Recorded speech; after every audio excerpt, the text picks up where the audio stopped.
최근 KF-21 보라매의 새로운 스텔스 기술로 인해 중국의 군사기관 매체들이 발칵 뒤집히는 통쾌한 일이 발생했습니다. 그것은 바로 한국 연구진들에 의해 완전히 새로운 개념의 차세대 스텔스 프로그램 소재가 개발이 완료되었다는 소식이었는데요. 우리나라가 직접 개발한 스텔스 프로그램이라는 신소재를 KF-21에 적용하게 된다면 스텔스 RCS 저피탐 수치를 봤을 때 미국 공군의 다목적 조인트 스트라이크 파이터인 F-35 전투기의 스텔스 성능과 동등하거나 오히려 정레이더 반사 면적 비교에선 미국산 F-35 전투기를 능가할 수 있다는 의외의 평가가 나와 전 세계적으로 한국 공군의 전력 증강에 대한 스포트라이트를 한몸에 받게 되었습니다. 이것에 대해 중국 관영 매체에서도 대서특필하며 한국 전투기 개발 사업에 대해서 긴장 상황임을 드러내 화제가 되고 있는 상황입니다. 특히 중국 매체는 자국 전투기와 러시아산 수호의 전투기까지 동원해 스텔스 성능을 비교하며 KF-21 전투기가 동북아시아에 등장하는 계획이 얼마나 위협적인지 발표해서 눈길을 끌고 있습니다.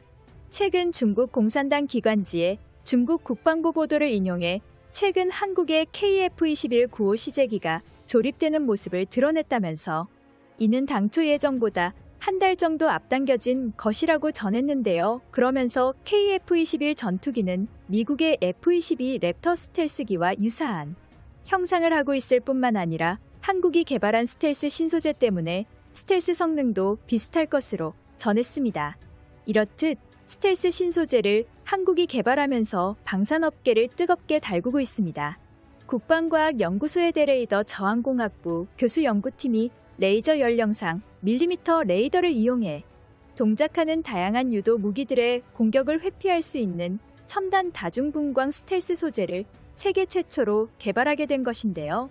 연구팀이 개발한 소재는 가시광선에서 위장색을 구현하고 공격 무기의 추적을 회피할 수 있는 다양한 파장의 광을 흡수와 반사시키고 밀리미터 레이더를 흡수하는 복합 기능을 가지고 있는 놀라운 성능을 가졌습니다. 이런 것이 가능한 것은 약 200 마이크로미터 두께의 유연한 기판의 마이크로 크기의 금속 패턴 혹은 플라카 모듈 튜닝, 반도체 금속 패턴 구조를 제작해 기존보다 더욱 발전된 스텔스 기능을 구현했기 때문입니다. 개발 시작 전 한국항공우주산업의 기술 지원을 맡은 기술자들은 처음에 실현이 어려운 스텔스 프로그램이라며 비관적이었지만 지금은 경이적이라며 감탄했다고 할 정도입니다. 그 와중에 중국조차 제대로 이뤄내지 못한 것을 우리나라 한국이 순식간에 성공하니 중국 정부조차 당황하지 않을 수가 없겠는데요. 최근 비공개로 진행 중인 KF-21 전투기의 스텔스 시험이 전 세계를 놀라게 하고 있습니다. 한국의 항공산업 관계자는 스텔스 시험과 관련해 지금은 계획된 개발 일정보다 한 달가량 앞당겼다고 말하며 순조롭게 진행되고 있다는 것을 밝혔습니다.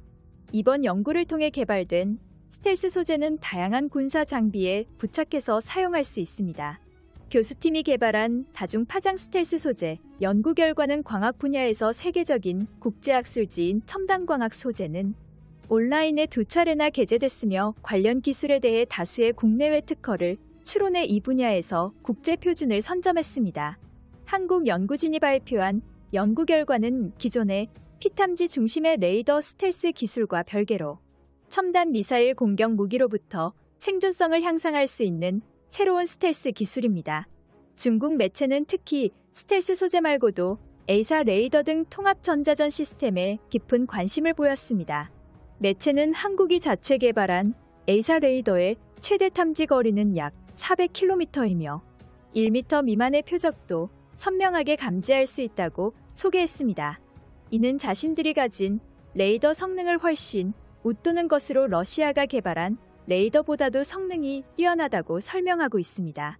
이런 우수한 레이더는 전투에서 KF-21 전투기가 중국 공군의 전투기보다 먼저 보고 먼저 공격할 수 있으며 신개념 스텔스 소재를 두른 KF-21 전투기의 앞이라면 그저 자신들의 전투기들은 표적기로 전락할 수 있다며 강력히 경계하고 있습니다.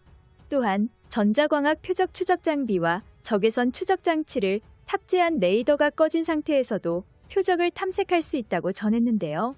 레이더는 전자전 장비에 의해 쉽게 추적할 수 있어 정확한 위치를 알 수 있지만 나머지는 추적이 어렵습니다.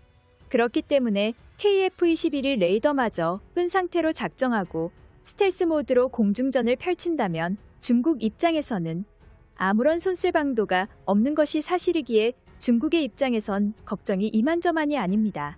특히 중국인민일보는 KF-21에 장착될 천룡 미사일과 공중전에 사용될 한국형 공대공 미사일에도 관심을 보였는데 KF-21이 무력해진 중국의 방공망을 뚫고 대륙 깊숙이 들어온다면 사실상 중국 군사시설은 초토화될 것이라고 예상하고 있습니다. 그러면서 매체는 KF-21 전투기가 실전 배치되면 한국 공군의 전투력이 획기적으로 향상될 것이라고 전하면서 이는 중국 입장에서 그리 반가울 일은 절대 아닐 것이라고 밝혔는데요. 중국 매체가 보도한 KF-21 전투기 관련 내용은 방위사업청 등 한국 국방 관련 기관들이 공개한 자료를 토대로 작성됐지만 중국이 한국의 무기체계에 대해 관심을 표명한 것은 이례적이었습니다.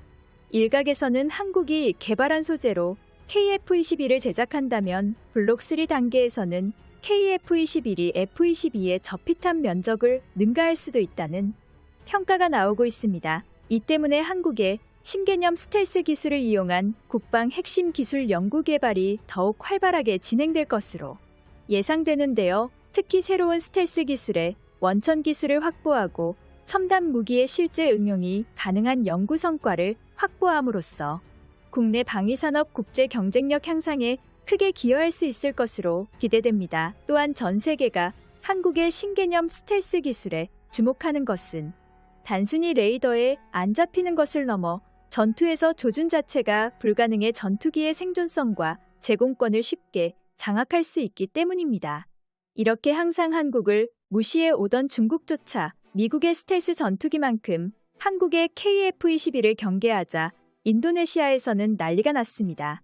최근 인도네시아는 한국의 이런 발표가 있기 전 KF-21의 개발 분담금도 못 내고 있는 와중에 프랑스의 라팔 전투기 구매에 대해 합의해 논란이 되고 있는데요. 얼마 전 CNBC 인도네시아는 프랑스 매체 라트리균을 인용해 인도네시아 국방부가 프랑스 라팔 전투기 6대를 구매하기로 합의했다고 전했습니다. 플로랑스 프랑스 국방장관은 이틀 일정으로 인도네시아를 방문해 자카르타에 도착하자마자 이 같은 결정을 한 것으로 드러났습니다. 인도네시아의 라팔 전투기 구매설은 2020년부터 꾸준히 흘러나왔지만 이번에는 확실히 계약을 체결했습니다. 이렇게 되면 인도네시아는 중국의 위협으로부터 돈은 돈대로 쓰고 KF-21 최신형 전투기는 한 대도 확보하지 못하게 되는데요. 스텔스 프로그램 소재로 또 한 번 전 세계를 깜짝 놀라게 한 한국에게 박수를 보내며 KF-21의 성공적인 비상을